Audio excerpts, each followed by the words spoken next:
Gênesis 3:1. Hoje eu falo sobre educação positiva, a parte 2. Acompanha comigo novamente, por favor. Ora, a serpente era o mais astuto de todos os animais do campo que o Senhor Deus havia feito. E ela disse à mulher: foi assim que Deus disse? Não comereis de nenhuma árvore do jardim? Respondeu a mulher à serpente: do fruto das árvores do jardim podemos comer, mas o fruto da árvore que está no meio do jardim, disse Deus, não comereis dele, nem nele tocareis. Se fizerdes, morrereis. Só até aí, tá bom. Lembra, na última semana eu disse que Eva foi enganada pela serpente, que não foi isso aqui que Deus disse. Não comereis, nem tocareis, nada disso. A serpente pegou aquilo que Deus disse, deu uma distorcida, falou para Eva, e Eva simplesmente acreditou, e Eva também distorceu aquilo que Deus tinha falado, melhor dizendo. E eu usei esse tema para justamente abordar a educação positiva. Calma, tenta pôr ele para mim depois. A educação positiva e o que seria educação positiva?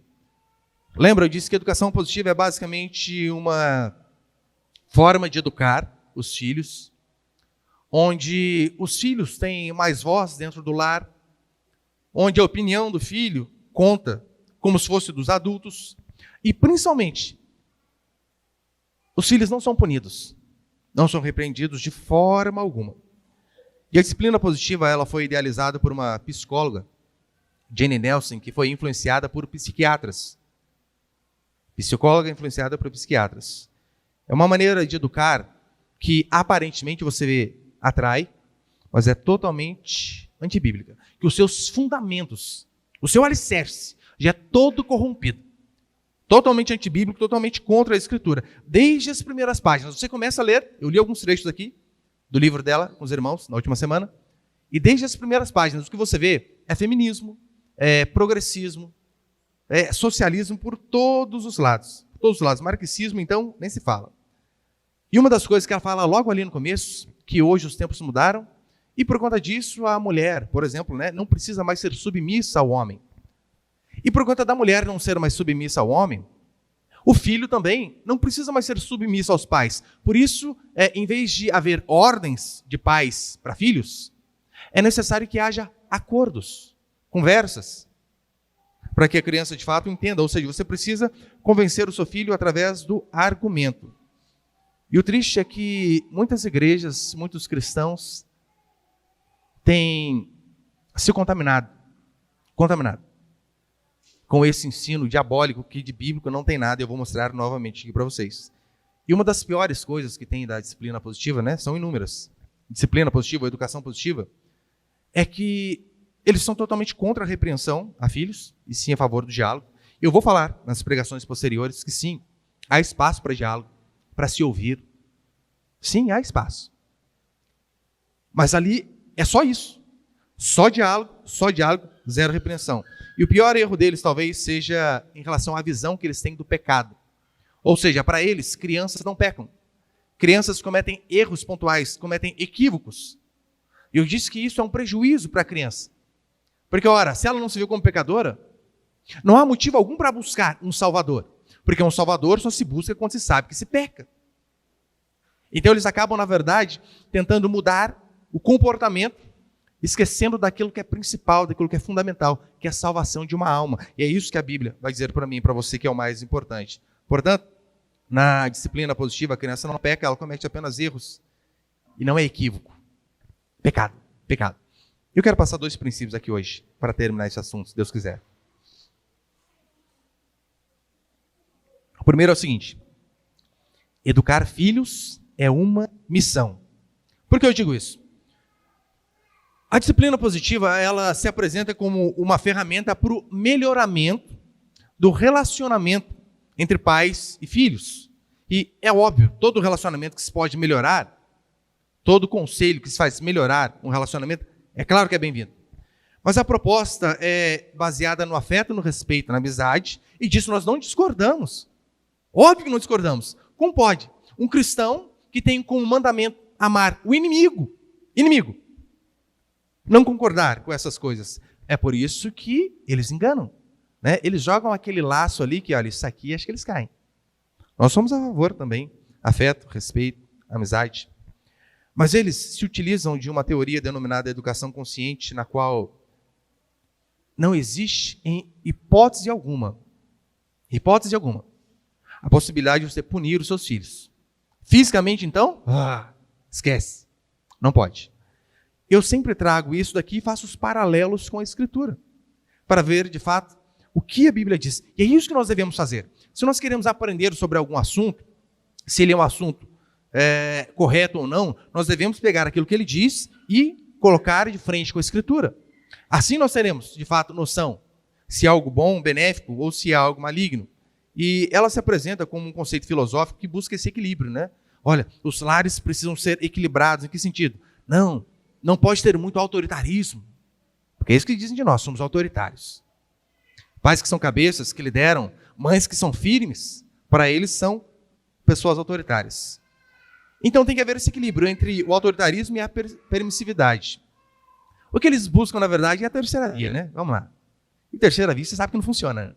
Lugar nenhum. Jenny Nelson, como eu disse, é uma psicóloga influenciada por psiquiatras. Ela desenvolveu isso. E olha que interessante. Em uma entrevista, ela diz que se sentia frustrada como mãe. E só uma coisa boa que eu acho que ela fez. Ela tem bastante filhos, tem 6 ou 7. Oh, Jesus, qual aqui? Toda vez o bêbado prega. Calma aí, gente. Próxima vez, se não lembrar antes, disciplina. Olha para cá, por favor. Essa mulher, pelo menos, filho, ela teve bastante. Eu acho que são 6 ou 7, eu não lembro exatamente. Mas veja, numa entrevista, ela diz que a criadora da disciplina da educação positiva, que ela se sentia frustrada como mãe. Ela não estava feliz com aquele papel de mãe. Então ela começou a estudar, a bolar algo que pudesse satisfazê-la naquele papel. Não, porque ser mãe é muito cansativo. Eu quero tornar a maternidade algo agradável. Só que se você é mãe, ou se você pretende ser, vem falar para você, a maternidade não é diversão. Maternidade não é algo que por vezes vai te agradar. Tem os momentos de agradar? Claro que tem. Às vezes eu vejo mães brincando com filhos, às vezes minha esposa brincando com as crianças. É uma maravilha, tem essa parte boa. Mas a maternidade, ela não é diversão. A Bíblia vai dizer que a maternidade, ela é missão. Missão. Para aquelas que, óbvio, não tem nenhum problema de ter filho. E a missão, ela tem a mesma raiz de missionário. Nós achamos lindos missionários que saem daqui e vão lá para a Venezuela. Vão lá para o Oriente Médio. E arriscam perder a cabeça. Isso é lindo. Mas a mulher tem uma missão e a mesma raiz, a mesma importância. E veja como é ser mãe. Desde o começo, gente, é impressionante. Você está lá, 2, 3 semanas de gravidez, é um serzinho, acho que desse tamanho assim, ó. Mas já põe a mulher de cama, passa mal, tontura e vômito. O dia inteiro, um ser pequeno, assim é a maternidade. E depois, engorda, fica sem dormir. Preocupação, angústia começa a fazer parte da sua vida. Depois que você vira mãe, minha querida irmã, dificilmente você vai ter aquele dia assim, paz, não esquece. Sempre vai ter algo a se preocupar. Portanto, essa questão de maternidade romântica, sabe, de Instagram? Maternidade é uma benção. Eles põem bem vestida, batom, maquiagem. Aquilo é fake. Aquilo não é maternidade. Maternidade é olheira. É você surtar de vez em quando. Sabia? Mãe que é a mãe raiz dá uma surtada. Isso, inclusive, é aquela frase típica, né? Qual mãe que nunca disse? O dia que você fazer de novo, eu vou sumir daqui. Ameaçou de ir embora.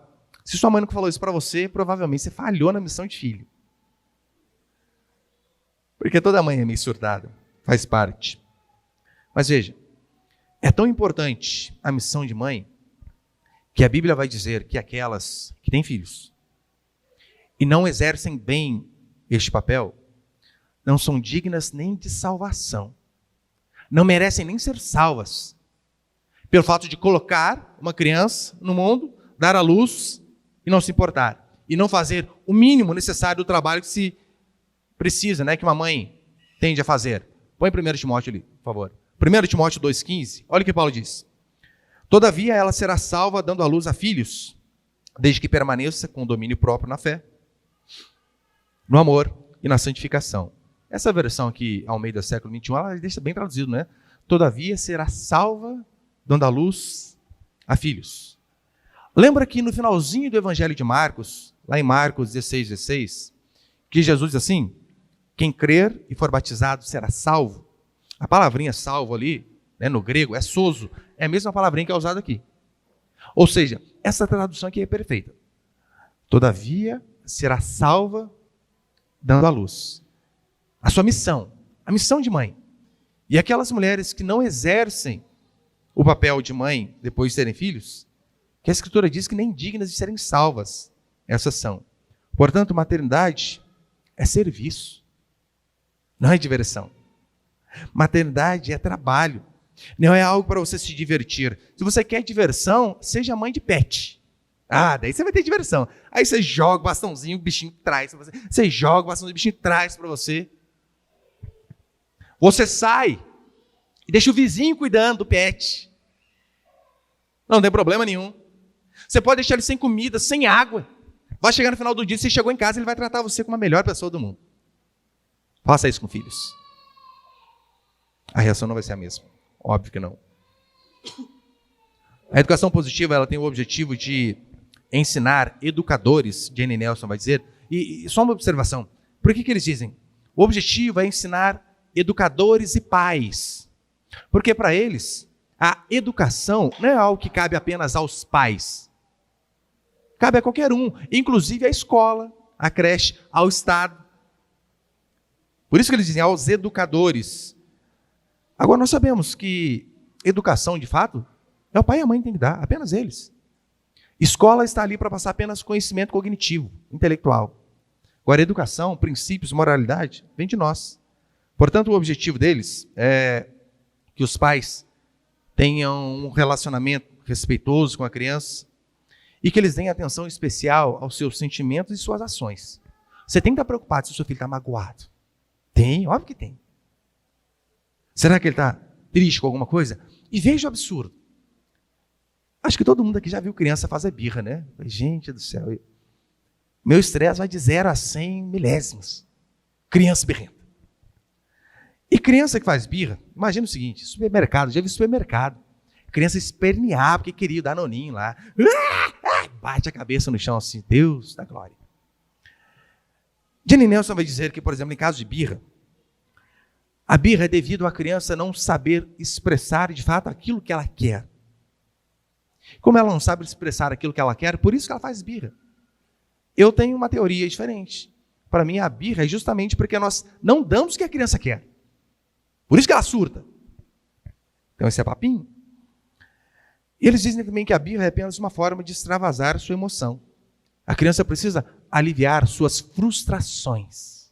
Sim, sua criancinha de 3, 4 anos, ela fica frustrada. E a birra é uma maneira dela aliviar.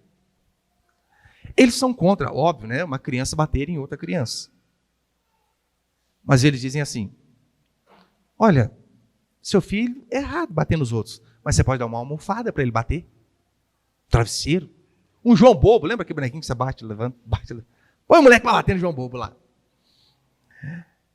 Eu deixo bem claro, a Bíblia, ela diz que nós devemos lidar com os filhos, com as frustrações deles, de uma forma diferente. Chega a ser até benéfico os nossos filhos se frustrarem, sabia? Frustração é maravilhoso, porque você não tem noção o tanto que aprendemos quando ficamos frustrados. Faz bem, é um baita aprendizado. Primeiro que as crianças não se sentem as melhores do mundo. Porque você já percebeu como que criança, o bichinho arrogante, sempre se acha melhor.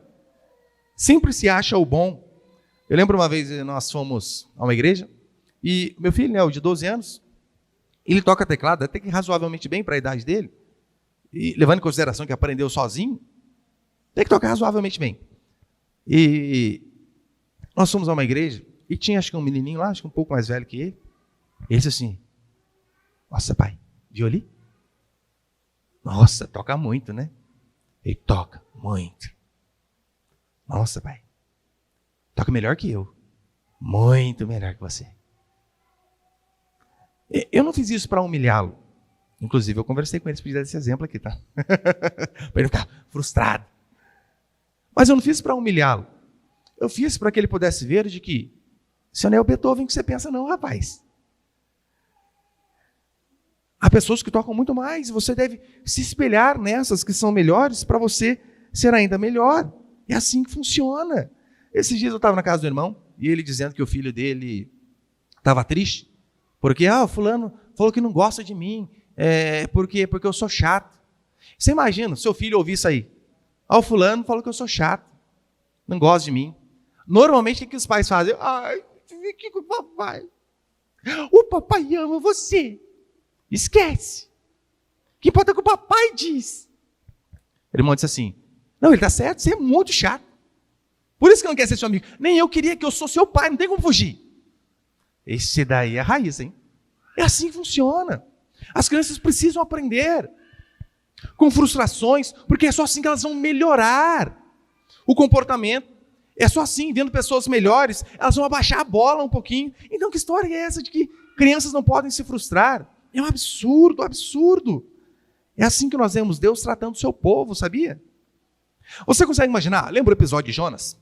Deus vem e diz assim, Jonas, eu quero que você vá a Nínive. O que Jonas faz? Pega o caminho oposto, vai para Tarsis. Tarsis era o extremo oriente da Europa na época, era a última nação conhecida do mundo. Ou seja, Jonas, de fato, para fugir da vontade de Deus, foi para o fim do mundo. Fim do mundo. Aí Jonas não obedece a Deus, vai para o fim do mundo. O que Deus fala para Jonas, você lembra? O que foi, tchucu-tchucu do papai? Por que você não quer ir? Por que você não foi? Mas assim que ele falou? Ô Jonas, vamos conversar aqui, rapaz. Você está triste com alguma coisa? Qual razão, motivo, circunstância de você não querer ir onde eu pedi? Vai ser bem, vai fazer bem para você, para mim, para todos, Jonas. Foi isso que Deus fez? Ou simplesmente andou Jonas vomitado? Deus não fica tendo que explicar tudo, não. Deus age. Olha um outro exemplo fantástico. A Escritura diz que Israel foi escravizado durante anos pelos egípcios.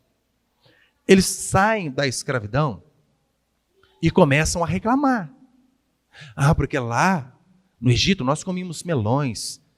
Sei que gosta de melão, pelo amor de Deus, né? Reclamar de melão, tanta coisa para reclamar, né? Lá tínhamos melões, tínhamos isso, tínhamos aquilo. E chega uma hora que eles começam a reclamar. Porque lá nós comíamos carne. Começam a reclamar com Deus. Então, calma aí, Deus tira eles da escravidão, dá liberdade a eles, a possibilidade de trabalhar, de ter o seu sustento. E eles fazem o quê? Reclamam. Sabe o que Deus faz? Ai, gente, desculpa, vai. Vou dar uma picanha para vocês também. Não. É carne que vocês querem? Diz a Escritura que Deus manda tanta carne, que eles comem a ponta da carne sair para o nariz. É isso? Come. Que história que é essa de ficar murmurando? Você percebeu como criança, por vezes, tem o hábito de fazer isso? Tudo reclama, tudo murmura. Não podemos aceitar. Uma vez tinha um dos meus filhos lá. Raquel fez, que lá em casa, né, o frango é a comida padrão. Daí muda, né? Estrogonofe de frango, frango frito, frango assado. E tudo frango. Risoto que vai arroz com frango, tudo frango. E aí, a gente colocou o frango no prato, a gente estava sentado à mesa e um deles reclamou. Nossa, de novo frango? Peguei o garfo, coloquei no meu prato, resolvido o problema. Não tem mais frango para você. E eu como. Então não podemos o tempo todo aceitar. Deus não aceitava o povo murmurando toda vez. Agora dá seu filho, tudo que vai fazer. Não aceita. Não aceita. Eu e você temos que fazer de nossos filhos homens e mulheres de verdade. Prepará-los para o mundo. E não serem frouxos e fracos. E olha que interessante, Israel, Deus, ele punia fisicamente o povo. Porque na educação positiva, esquece isso aqui, não pode. É carta fora do baralho. Punir fisicamente é um desrespeito à integridade fisiológica, física da criança. Não pode. Agora, e como que Deus agia? Eles vão dizer que o mau comportamento, a Bíblia dá outro nome para mau comportamento, pecado. Pecado. Mas eles dizem que o mau comportamento tem motivo. E via de regra é por causa da falta de encorajamento dos pais. Falta de exemplo dos pais. Ou seja, seu filho não tem culpa de nada.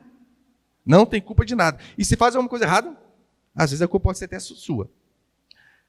Mas o que a Bíblia diz a respeito de punir? Deus pune seus filhos? Ora, Deus faz assim. Provérbios 29:15. Olha o que vai dizer.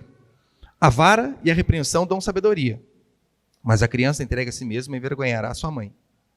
Por que muitas mães passam vergonha em festas, em confraternização com parentes, aniversários? É porque não cumpriu a primeira parte. Provérbios é claro. A vara e a repreensão, tá vendo? As duas coisas são já usadas juntos. O e ali é uma condição aditiva, soma. A vara e a repreensão dão sabedoria, mas a criança entrega a si mesma e envergonhará a sua mãe. A disciplina é uma bênção. Bênção, pode ter certeza, muito bênção. Não na hora. Na hora dói. Mas é bênção. Eles vão dizer que quando punimos os nossos filhos, causamos traumas em suas vidas. A Bíblia não vai dizer que a punição causa trauma, mas vai dizer que a punição traz um fruto pacífico. Hebreus 12:11, olha o que diz. Toda disciplina com efeito no momento não parece ser motivo de alegria, mas de tristeza. Ao depois, entretanto, produz fruto pacífico aos que têm sido por ela exercitados. Fruto de justiça. Toda disciplina com efeito no momento não parece motivo de alegria. Óbvio que é. Você está tomando uma cintada lá no lombo do seu pai. Ai, pai, eu sei que você quer para o meu bem. É isso? Não, você chora. Você fica triste. Mas aquilo vai produzir algo bom. E segundo e último para encerrar.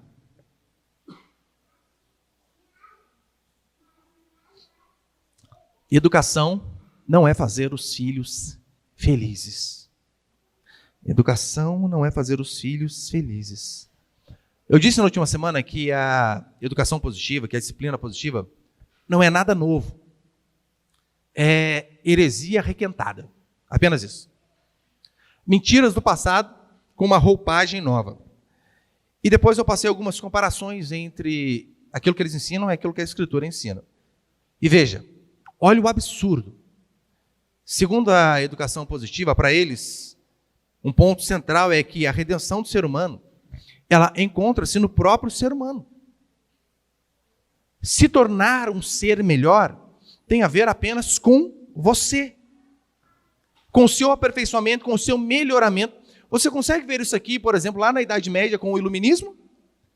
O Iluminismo foi um movimento que fez o quê? Colocou Deus de lado, dizendo, não precisamos mais da religião. Hoje nós temos a mente iluminada, nós precisamos apenas da nossa consciência, da nossa inteligência. Não precisamos mais de Deus. Na pior das hipóteses, talvez o budismo, né? Melhoramento aí, que em outras vidas, só se for. Mas a ideia de encontrar um bem-estar pessoal é contrário à Escritura. Porque ele é o tempo todo, né? Você precisa ajudar o seu filho a encontrar-se com ele mesmo. Você estar bem consigo é fundamental. Eu não estou dizendo que a gente é contra essas coisas, pelo amor de Deus. Mas esse não é o grande objetivo da nossa vida. Não é o centro da nossa vida. Jesus, ele não procurou o seu bem-estar. Lembra? Ele suando sangue no Getsemane. Qual era a sua grande preocupação? Eu estou mal. Preciso fazer alguma coisa. A sua grande preocupação é: estou sendo fiel? Estou sendo obediente? Sua preocupação era essa. O Catecismo de Westminster, a primeira pergunta dele, e talvez a mais conhecida, também é fantástico. Qual é o fim principal do homem? Fim no sentido de finalidade. Qual é o fim principal do homem? O fim principal do homem é glorificar a Deus e gozá-lo para sempre. Esta é a finalidade do ser humano. Nós estamos aqui para glorificar o Senhor. Não estamos aqui para buscar a nossa felicidade. E os nossos filhos jamais vão encontrar felicidade fora da obediência do Senhor. Não vão. Eles podem encontrar carro novo, casa nova. Eles podem encontrar homens, mulheres, prazer, dinheiro, essas coisas eles podem encontrar. Felicidade genuína só no Senhor. Nós não temos, como eles, o objetivo de fazermos adultos positivamente felizes. Não estou dizendo que a gente tem que viver triste, claro que não. Mas não é esse o objetivo. Eu de fato acredito que a educação bíblica, ela não tem o objetivo de fazer os nossos filhos felizes. Mas nós devemos educá-los para que eles sejam fiéis. Fiéis ao Senhor. Nós somos encorajados o tempo todo a buscarmos a fidelidade e não a felicidade. E é isso que nós devemos ensinar também aos pequenos. Porque na vida só há uma única forma de ser feliz. E a Escritura vai dizer que é através do arrependimento e da fé em Jesus Cristo. Fora disto, você encontra picos de alegria. Momentos de alegria. Encontra. Felicidade genuína, não. O arrependimento, portanto, ele é fundamental neste processo de transformação do ser humano.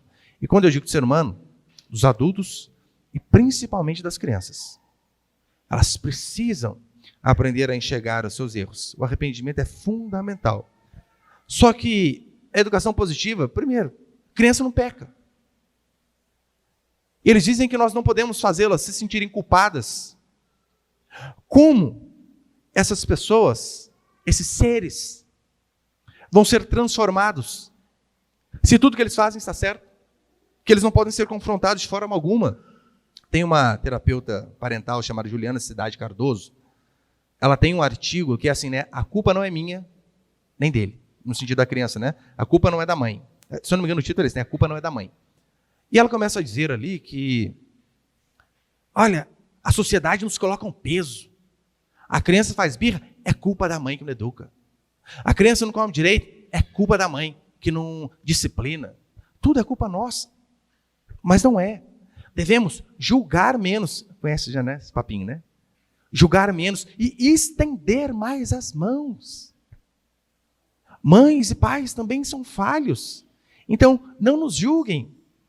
Você consegue ver que se a mãe não está errada, e nós não podemos dizer que o filho também está errado, quem que vai mudar? Qual a esperança de mudança?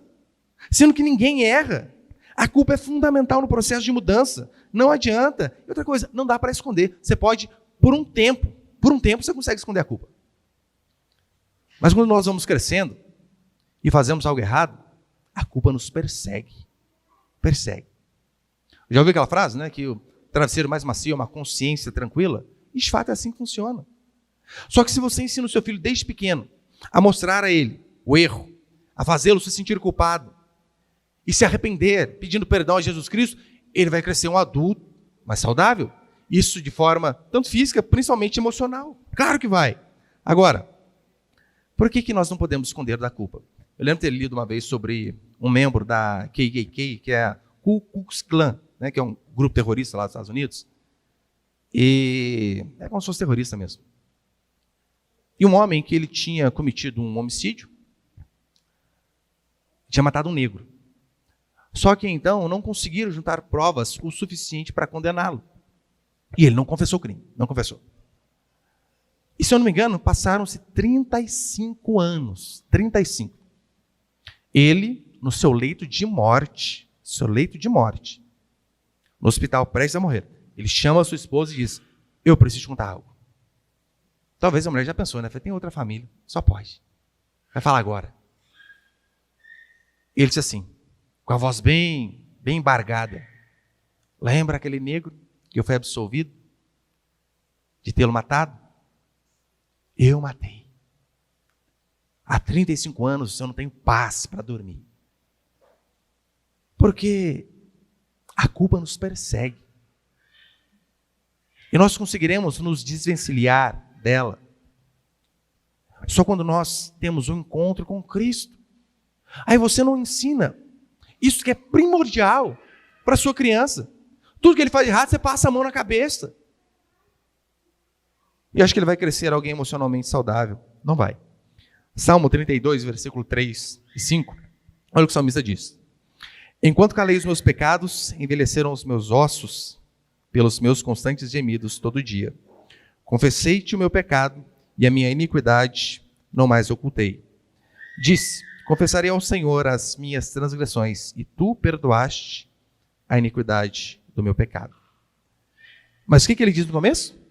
Enquanto calei os meus pecados, envelheceram os meus ossos. É assim que acontece com todo aquele que esconde o pecado. Ele vai morrendo por dentro, vai se corroendo.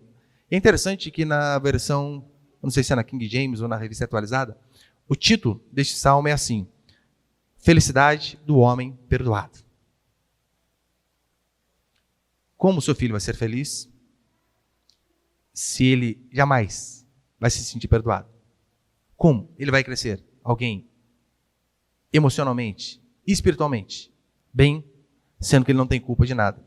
Na educação bíblica, não só é importante que as crianças sintam culpa, mas a Bíblia vai dizer que é de suma importância que elas sejam punidas de acordo com o seu erro. Punidas. Mais adiante eu vou dizer, né, sobre as formas de punir, porque muitos pais, infelizmente, erram. Às vezes o menino passa, derruba um copo, dá uma cintada no meio que deixa as costas inteiras marcadas.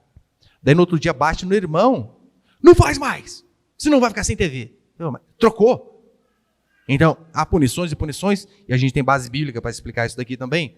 Mas veja, na educação bíblica não só é importante essa questão da culpa, mas principalmente a questão da punição.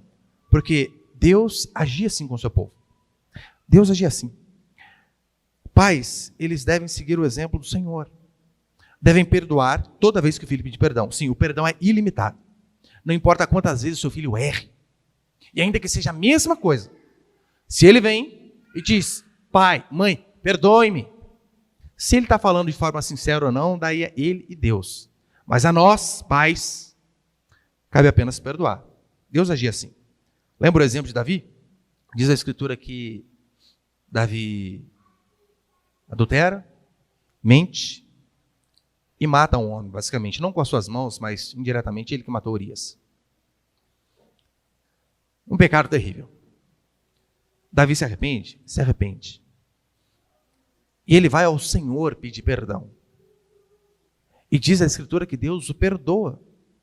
Gente, nós não estamos falando de nós aqui não, crentes normais. Estamos falando do homem segundo o coração de Deus, que adultera, mente e mata. Então esse homem pede perdão a Deus. Deus faz o quê? Deus o perdoa. Mas Deus o livra de toda e qualquer consequência? Não. Não. Davi tinha engravidado a mulher. Deus de bate e pronto disse, está perdoado. O filho vai morrer. Acabou. E de fato morre. E não apenas isso. Lembra que depois, na vida de Davi, diz a Escritura que a espada nunca mais saiu de sua casa. Um filho estuprou outra filha. Um de seus filhos teve relações íntimas com as mulheres do pai em cima do telhado para todo Israel ver. E desgraça que não acaba mais. Deus perdoou? Claro que perdoou. Mas teve consequência. Agora, Deus age dessa maneira. Por que nós agiríamos diferente? Não podemos. Assim funciona na vida, gente. É ou não é? Se você erra contra o Estado te pune. Se você erra contra o município te pune. Ó, eu não sabia que estava funcionando aquele semáforo na frente do tenda, né? O radar do Satanás lá, não sei se vocês já viram. Enviado, demônio, está lá. Chegou 2 multas para mim. Já passo lá agora 10 por hora. A punição, ela faz isso. Nos deixa um pouco mais calmo. Você pensa 2 vezes antes de fazer. Agora, a polícia pune. O juiz pune. Deus pune. A vida pune. Mas você é um pai tão espetacular que diz, não, meu filho, não vou puni-lo quando ele errar. Você está querendo ser um pai melhor do que Deus. Olha outro exemplo de como que Deus era severo em relação aos erros dos filhos. Sempre, perdão sempre. Só que as punições sempre estavam ali também. 1 Crônicas, capítulo 21, versículo 10, põe ali, por favor. Só antes de você ler, o contexto, qual que é o contexto? Satanás incita Davi a fazer o censo, a fazer a contagem do povo. E por mais que ele não se saiba exatamente o porquê que foi um pecado Davi contar o povo, uma das interpretações, talvez a mais aceita, e eu basicamente concordo também, é que é a seguinte: Para que Davi vai contar o seu exército, o seu povo, sabendo que quem luta por ele é o Senhor? Então, quando Deus diz não, Satanás o incita e mesmo assim ele conta, ele meio que indiretamente está confiando em seus homens. Olha, eu vou para a batalha, não, mas tem soldado suficiente, dá para derrotar, esquecendo o Senhor. Essa é uma das interpretações, né? Mas independente do que seja, lembra?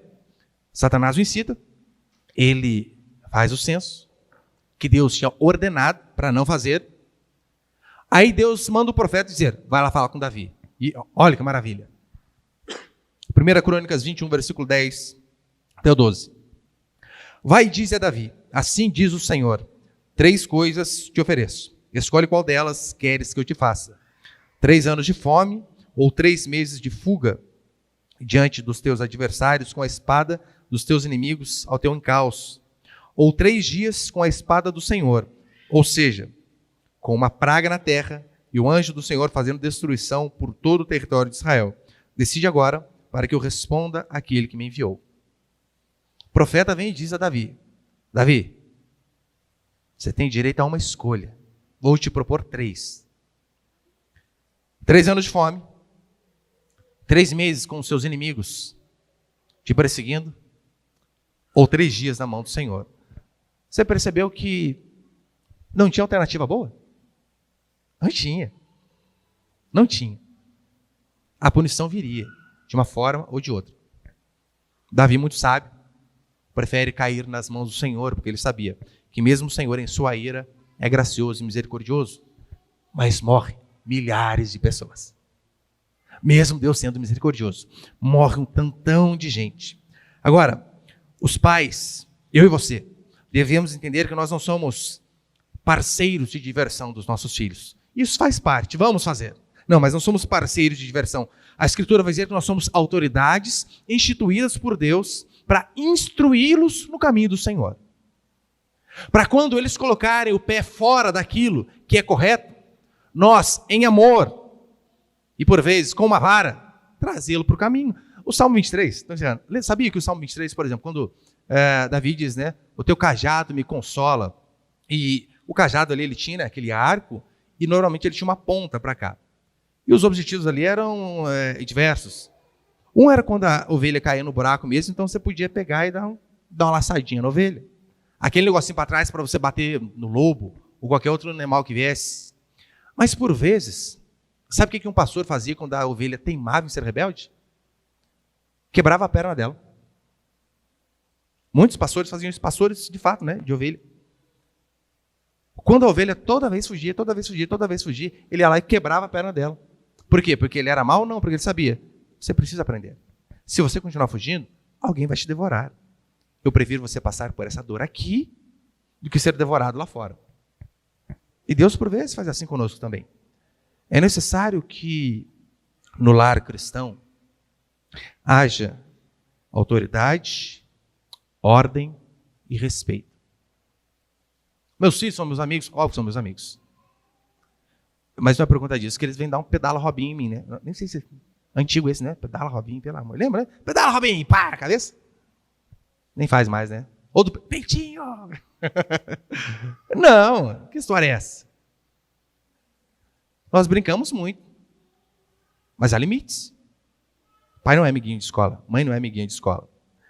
E a Bíblia vai oferecer ferramentas o suficiente para que eu e você venhamos a ensinar os nossos filhos o caminho correto, sem auxílio dessas loucuras da psicologia, psiquiatria. E muitas dessas pessoas que oferecem essas ajudas, os filhos são todos perdidos. Os filhos são todos perdidos. Aí você escolhe com base em quem você quer educar os seus filhos. Com base na psiquiatria, nos psicólogos, esse pessoal doido, ou com base na Escritura. Isso você pode ter certeza. A Bíblia nos oferece tudo aquilo que nós precisamos ter, seja para a nossa edificação pessoal, em se tratando de educação dos filhos, a mesma coisa. Quer aprender a ser um bom pai? Siga o exemplo de Deus. Ah, pastor, mas eu fiz isso lá na frente, o filho não deu certo. Daí o problema é dele. Você fez aquilo que estava ao seu alcance. Mas eu tenho certeza que se nos esforçarmos, clamarmos a Deus por misericórdia, como diz a palavra do Senhor, ensina o caminho que ele deve andar, e quando crescer, quando for velho, ainda assim eles não vão se esquecer. Amém, meus irmãos?